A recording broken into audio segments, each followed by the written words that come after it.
Justice for Mohbad. Báyìí ní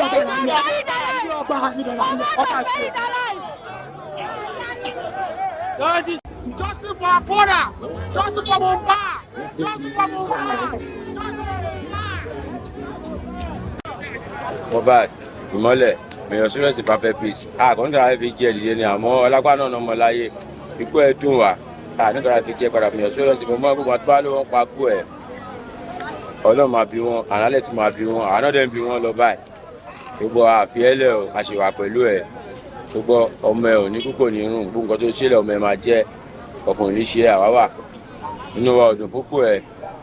Àmọ́ bàbá ń gbórúkọ ẹ̀ dáàbò rẹ̀ ó dùn wá. Ọ̀nà àfihàn 1 billion ọjọ́ ènì. Gbogbo èèyàn Serious perfect peace.